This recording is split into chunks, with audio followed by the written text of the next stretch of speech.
Buenas noches, hermanos. Espero que este día podamos compartir con ustedes acerca del tema la madurez espiritual. La idea, ¿verdad?, es que podamos aterrizar los versículos que hemos estado compartiendo a lo largo de la semana, donde ustedes han estado comentando, y ha sido de gran bendición el poder escuchar, poder leer sus comentarios. Y el tema de la madurez espiritual es un tema amplio. Es un tema que no se puede solucionar o exponer en una sola sesión. Creo que sería necesaria diferentes sesiones para poder abarcar por completo el tema de la madurez espiritual. Sin embargo, el día de hoy pues vamos a ver cuál es el plan de Dios o cuál es el deseo de Dios en cuanto a la madurez espiritual. ¿Qué es lo que dice Dios al respecto? ¿Cómo podríamos describir a un creyente maduro? Esa es la intención del día de hoy, y bueno, espero que ustedes hagan sus comentarios en la caja de comentarios. Si hay preguntas también pueden mandar las preguntas, y de entrada les digo que es una bendición que el día de hoy ustedes nos puedan acompañar. Quiero empezar usando un versículo ahí en Efesios 4, capítulo 4, versos 12 al 16.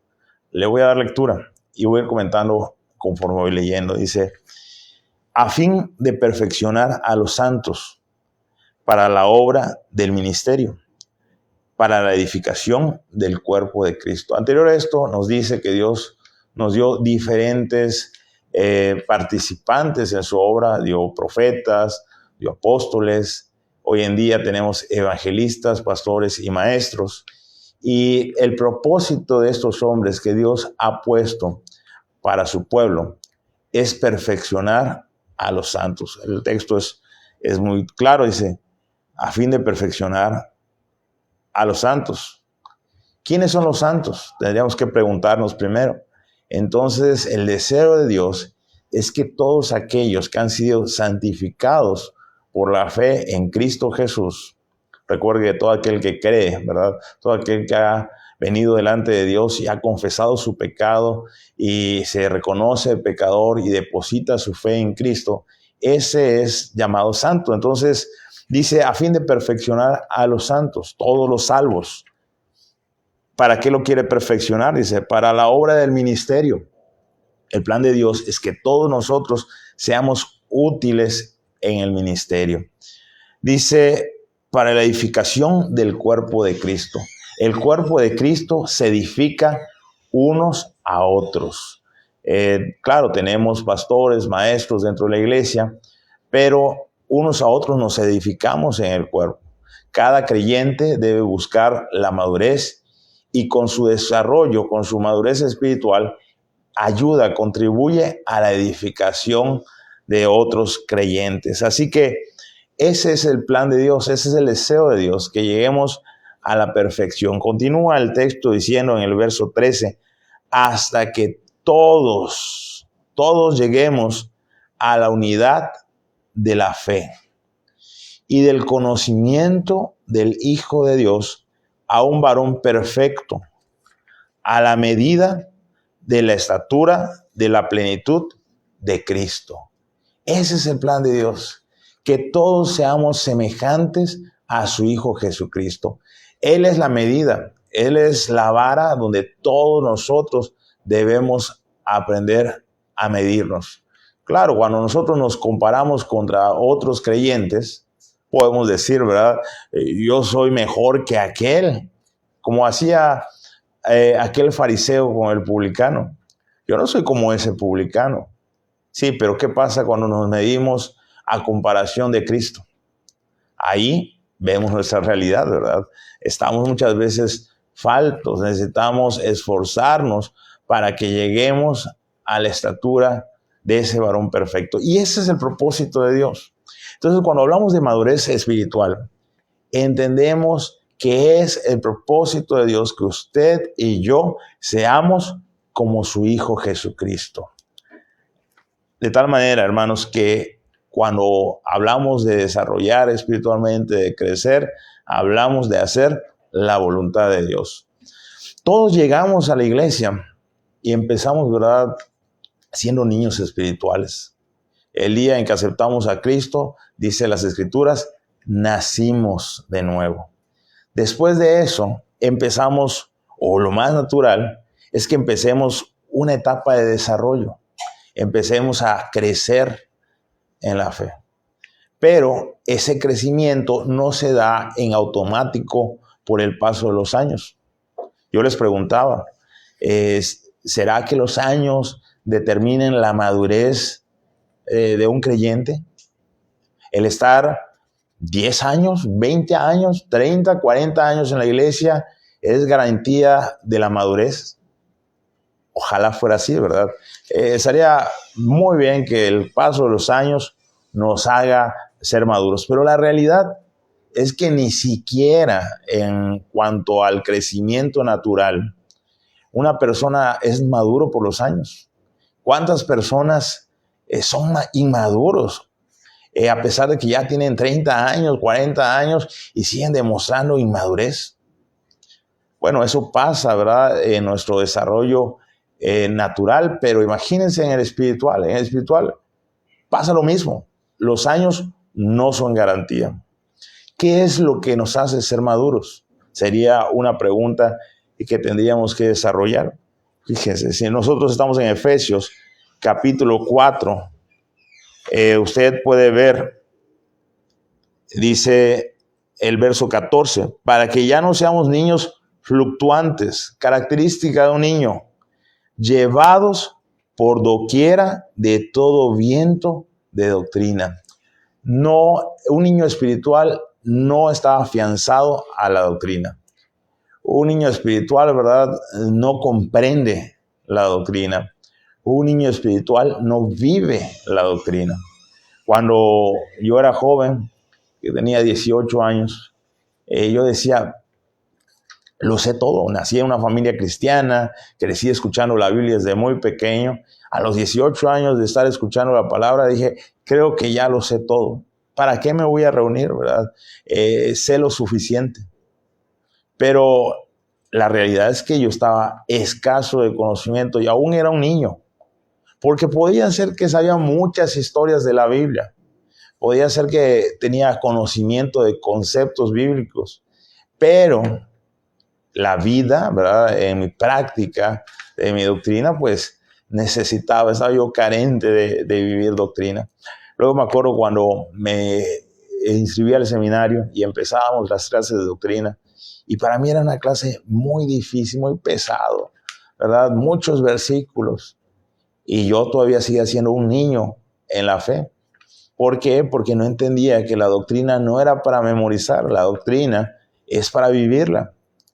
Cuando me doy cuenta que la doctrina es para que yo viva, para que yo esté firme en mi fe, entonces me di cuenta que yo era un niño que necesitaba crecer. Cada uno de nosotros necesitamos tener firmeza doctrinal. Es una de las características de quien ya es maduro, ser firme en la doctrina. El que no es maduro es arrastrado por cualquier viento de doctrina. Dice en las Escrituras, llevado por doquiera de todo viento de doctrina, por estratagemas de hombres que para engañar emplean con astucia las artimañas del error. El niño espiritual se confunde, ¿verdad? Escucha a un orador, a un expositor hablar muy bonito y suelen ir tras la personalidad del expositor y no tras la palabra de Dios. Muchas veces se exponen mensajes que solamente motivan en la parte emotiva, de emociones, ¿verdad? Pero no fundamentan en la palabra de Dios. Algunos mensajes, las personas dicen, no me gustan porque son muy duros, muy crudos. Bueno, a veces la palabra es dura y entonces tenemos que aprender que esos mensajes también son buenos. Por ejemplo, primero a los Corintios, toda la epístola a los Corintios es una epístola de constante corrección. Y cuando llevamos un estudio consecutivo de Corintios, alguien podría decir, qué difícil. Toda la epístola no han habido más que llamadas de atención. Sí, pero es para nuestra edificación, para que aprendamos cómo debemos vivir. Cuando éramos niños, nuestros padres nos regañaban, Nuestros padres nos llamaban la atención y nos decían, no hagas esto, no hagas aquello. Y a veces como niños pataleábamos, hacíamos berrinches, nos enojábamos, le decíamos a papá o a mamá, ya no te quiero. Pero la realidad es que lo hacían para nuestro bien. Cuando crecimos, nos dimos cuenta que lo que hacían nuestros padres eran para edificarnos, para que nosotros crezcamos, seamos maduros y seamos responsables.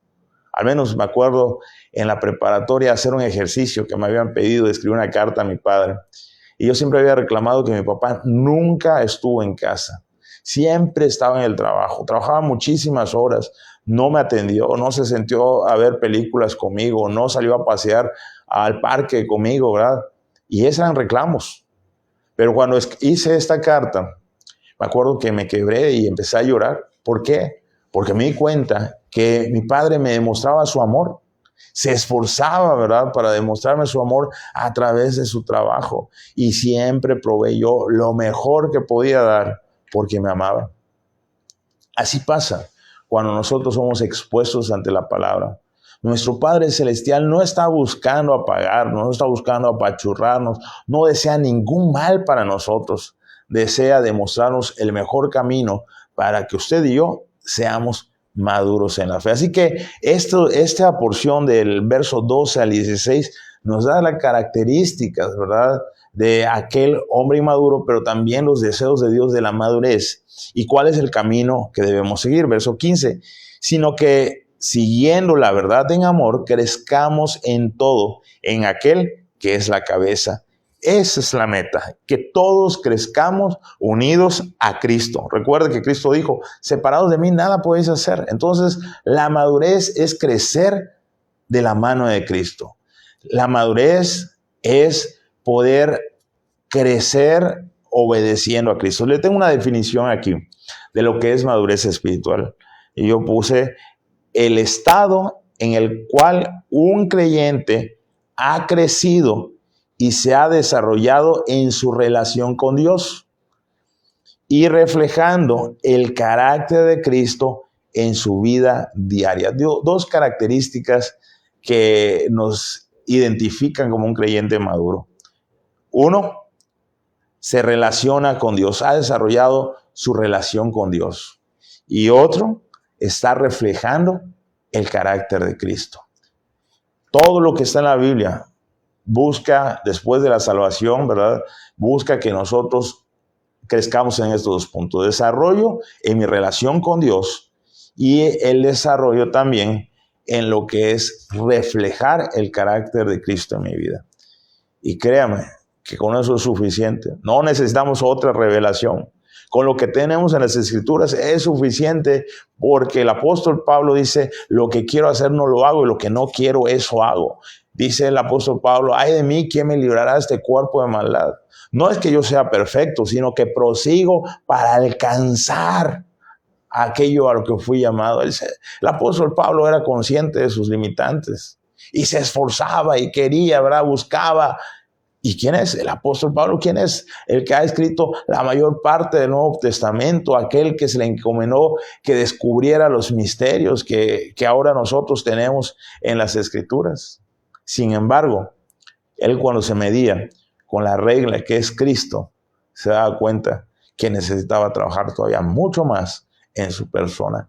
Entonces, un hombre maduro en la fe se da cuenta de sus limitantes. Está viendo a Dios y está buscando ser como el Hijo Jesucristo. De ahí, de esta definición, yo quiero darle algunas características muy rápido. No quiero desvelarle el día de hoy, pero le agradezco que me acompañe. La primera característica o distintivo de un creyente maduro es su conocimiento y comprensión de la palabra de Dios. Yo siempre recomiendo a mis alumnos que tengan una lectura panorámica. Léanse la Biblia de Génesis, Apocalipsis, lo que puedan leer en el día, 3, 4, 5, 6 capítulos, lean todo lo que puedan leer. ¿Por qué? Porque me permite ver el panorama de la Biblia, la historia general, cómo inicia, cómo se desarrolla, los conflictos, ¿verdad?, y el desenlace. Entonces, lean todo. Pero también aparten un tiempo para una lectura específica. El primer libro que leí de esta forma fue Filipenses. Y entonces cada día yo tomaba una porción de Filipenses, la analizaba, buscaba palabras que no conocía en el diccionario común, ¿verdad? Buscaba comentarios, iba añadiendo notas y notas y notas a lo que yo estaba estudiando todos los días. Y Filipenses lo estudié a lo largo de muchos años y hoy tengo el privilegio de dar esa clase en el seminario. Y cuando hago mis notas para mis alumnos, descubro todavía más cosas. Entonces, la palabra de Dios siempre está hablando, aunque leas los mismos pasajes. Cuando hablamos de madurez, el hombre maduro es aquel que su desarrollo espiritual, su relación con Dios, le lleva a disfrutar la palabra. Conoce lo que dice la Biblia, tiene una idea panorámica, una idea general, pero también disfruta el bocado diario de la palabra de Dios y puede comprender, pero ojo, no solamente comprende la palabra de Dios, sino que aplica. Entonces hay dos características, comprender y aplicar. Dice, el conocimiento envanece. Sí, el conocimiento que no se aplica es un conocimiento que envanece. Pero el conocimiento que se aplica, o sea, que se vive, ese conocimiento es realmente el conocimiento que procede de Dios, el que nos puede llevar de crecimiento a crecimiento, de bendición a bendición. Así que esa es una característica. El creyente maduro en la fe no solamente tiene un conocimiento, sino que también comprende y aplica. Y en Hebreos, capítulo 5, verso 14, permítame leerle rápidamente, dice, pero el alimento sólido es para los que han alcanzado madurez, para los que con el uso tienen los sentidos ejercitados en el discernimiento del bien y del mal. Y yo le preguntaba a un hermano, y bueno, ¿y cuál es ese alimento? ¿Cuál es ese alimento espiritual? Bueno, pues el alimento número uno es la lectura de la palabra, ¿verdad? Nosotros tenemos que ir directamente a la palabra. Y ese es el mejor alimento que usted puede tener. Pero hay dos tipos de alimentos, los rudimentos, ¿verdad? Lo más básico, que es acerca de la fe en Jesucristo. Y todos tenemos que empezar por ahí. Pero cuando llegamos a comprender la fe en el Señor Jesucristo, empezamos a crecer también en conocimiento. No nos podemos quedar con lo más básico. Tenemos que conocer más a Cristo. Dice el apóstol Pablo que él ha tenido todo por basura con tal de conocerle. Y ese conocimiento es una relación estrecha con Cristo. ¿Qué es lo que desea Cristo para mi vida? ¿Cómo Cristo me puede ayudar en la situación específica en la que estoy viviendo? He aprendido a llevar mis cargas al Señor. Dice, venid a mí todos los que estéis trabajados y cargados, yo os haré descansar. Sí, yo puedo memorizarme el texto, pero he aprendido a poner mis cargas en el Señor realmente. Cuando tengo esos problemas, ¿verdad?, que me asfixian, yo he venido y realmente he dicho, Señor, mira, ese es el problema que tengo y te lo pongo en tus manos, ¿verdad? Yo confío en que vas a tomar las mejores decisiones. Bueno, conocer no solamente saber de memoria, sino aplicar. Otra característica, crecimiento en el carácter cristiano. Gálatas capítulo 5, hay un terrible contraste. Cuando leemos en Gálatas 5, 19 al 21, vemos las obras de la carne, dice, y manifiestas son las obras de la carne, que son adulterio, fornicación, inmundicia, lascivia, idolatría, hechicería, enemistades, pleitos, celos, iras, contiendas, disensiones, herejías, envidias, homicidios, borracheras, orgías y cosas semejantes a estas. Y Pablo le dice a los corintios, ¿acaso no sois carnales todavía, habiendo entre ustedes pleitos y disensiones?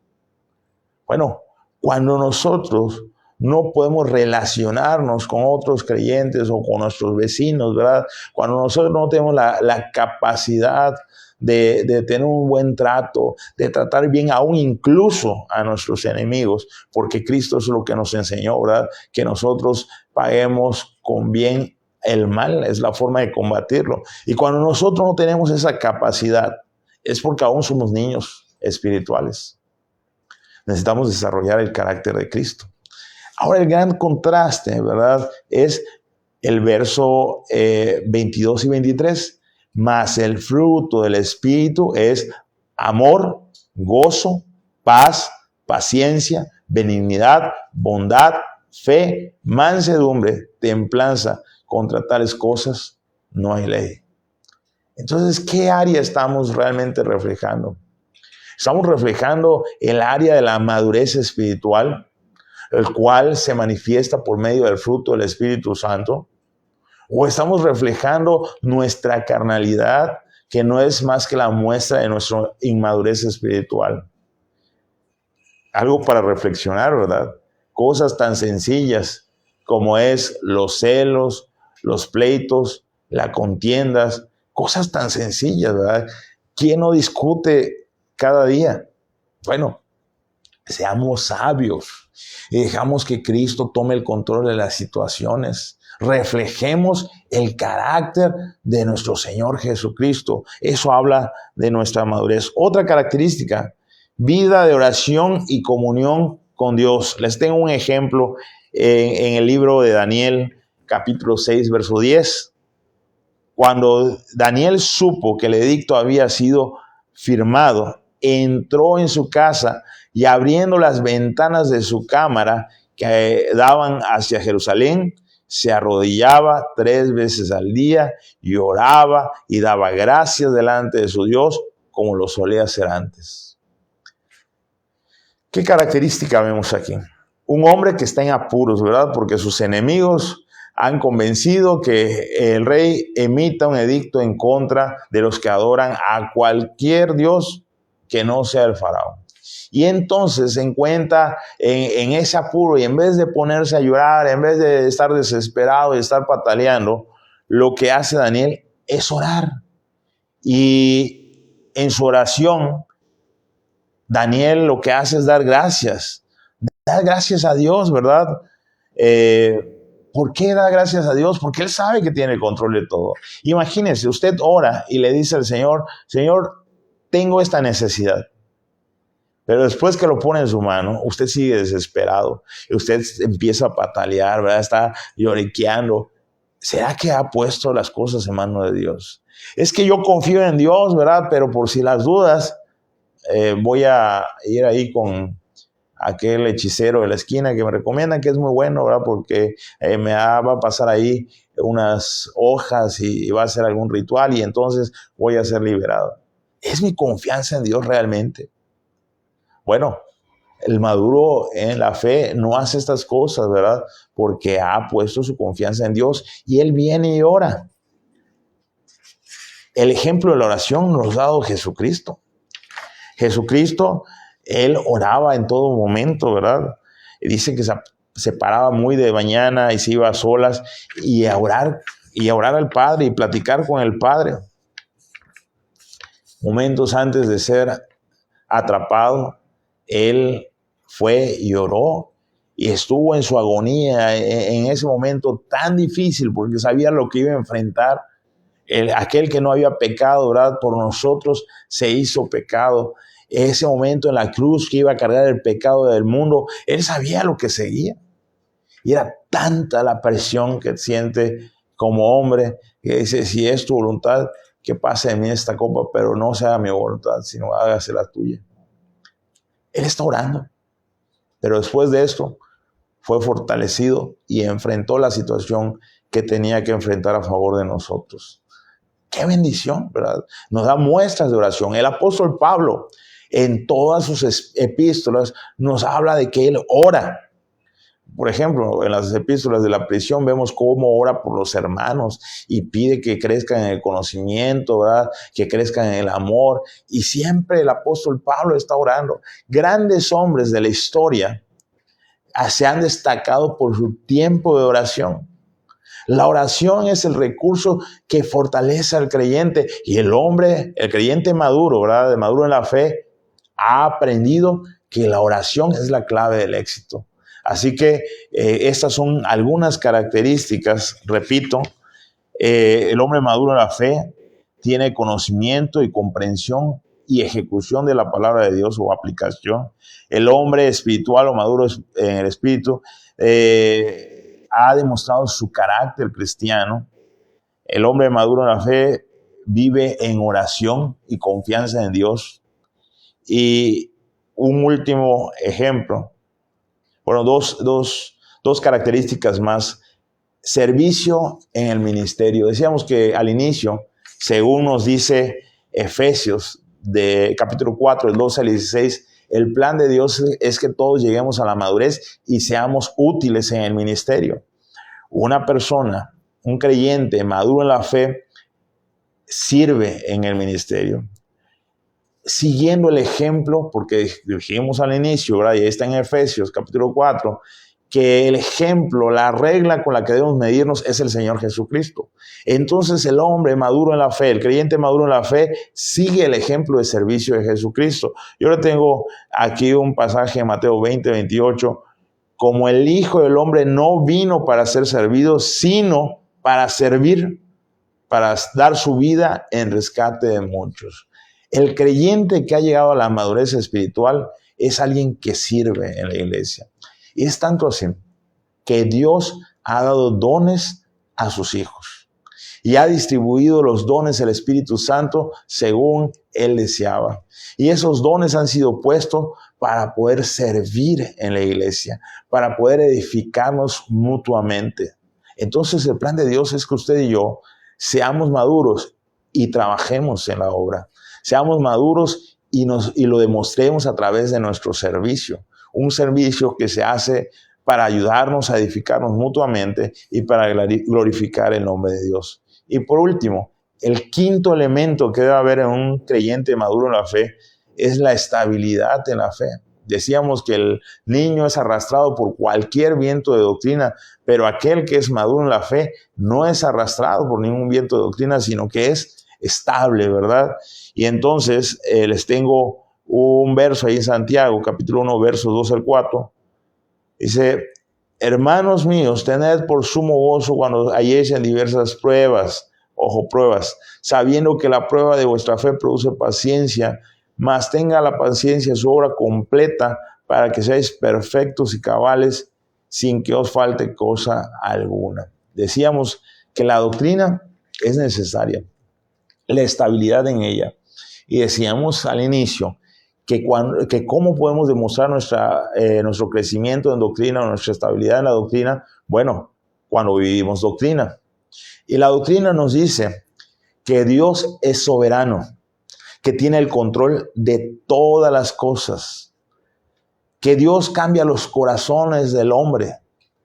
Sabemos en la doctrina, ¿verdad?, que no estamos solos, sino que Dios nos ha dado el Espíritu Santo que nos fortalece y nos guía y nos da sabiduría y nos permite discernir lo bueno y lo malo. Y la doctrina nos lleva, ¿verdad?, a una confianza plena en aquel que tiene poder sobre todas las cosas.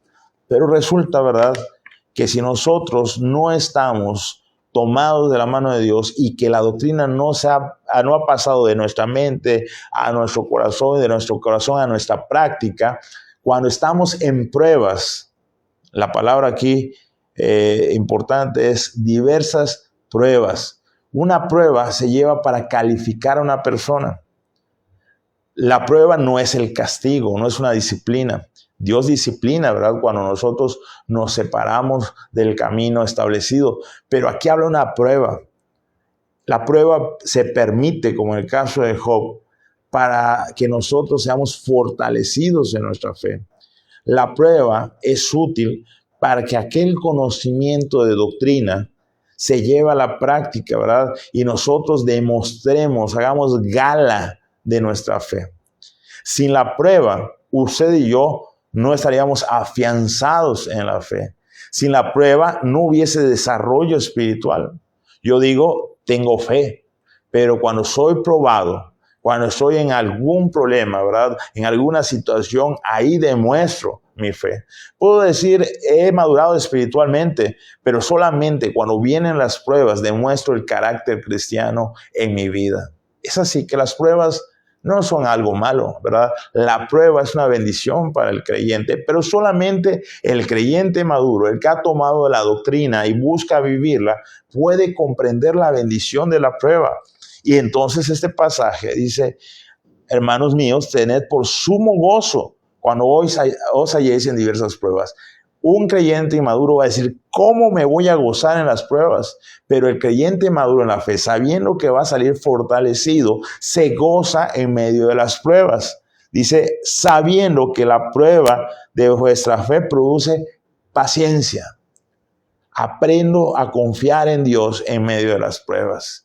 Y cuando yo voy desarrollando la paciencia que se deriva de la confianza que yo tengo en Dios, ¿verdad?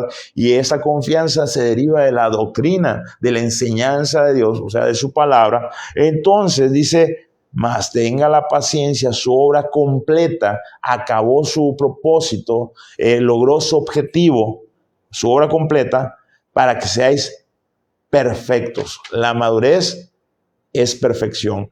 Perfección no es ausencia de pecado, o sea, no cometemos pecado. Perfección es lo útil que usted y yo podemos ser en el ministerio. Dios quiere eso, que lleguemos a ser útiles, perfectos en sus manos. Escuché una vez a un maestro decir que esta palabra perfecto habla como las taparroscas. Hay envases que la tapa, mejor dicho, se enrosca, taparrosca. Hay envases que la tapa es a presión, ¿verdad? Y hay envases que simplemente una vez que quites el seguro a la tapa, ya no va a embonar. Cada tapa tiene un diseño. Bueno, que nuestro diseño y el diseño del creyente es, según Efesios, para que hagamos buenas obras que Él ha preparado de antemano. Cuando el creyente empieza a vivir en esas buenas obras y refleja el fruto del Espíritu Santo y es de edificación unos a otros, ha llegado a ser perfecto, maduro en la fe. Y este es el objetivo, hermanos, que todos los creyentes debemos tener, que todos los creyentes debemos plantearnos.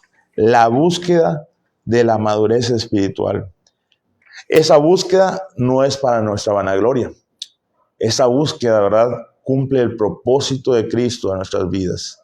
La perfección, utilidad del creyente. Esa búsqueda de la madurez espiritual nos lleva a ser de bendición en todo lugar donde estamos. Así que termino, ¿verdad?, esta charla el día de hoy llevándonos a pensar el propósito que Dios tiene para la madurez espiritual. Definimos lo que era madurez espiritual. Hemos visto algunos pasajes que nos hablan al respecto y bueno, nosotros tenemos que poner manos a la obra, como quien dice, ¿verdad? Tenemos el conocimiento, vivamos conforme a ese conocimiento. Le doy gracias, ¿verdad?, a que ustedes me han acompañado. Logré ver desde aquí que estaba la hermana Leti, ¿verdad?, de Ciudad Victoria, y pues me da gusto que nos acompañe y siempre está ahí comentando y apoyando el canal. Gracias. Y bueno, también está Brenda, Julio Rodrigo ahí de Mérida, ¿verdad? Manuel Gaspar, también de Chupchulú. Y muchas gracias, hermanos, por acompañarnos. Les aprecio mucho. Les mando un saludo desde aquí de Monterrey, ¿verdad? Y que Dios me los bendiga. Primeramente, Dios, si Dios nos permite, próxima semana estaremos transmitiendo a la misma hora. Bendiciones.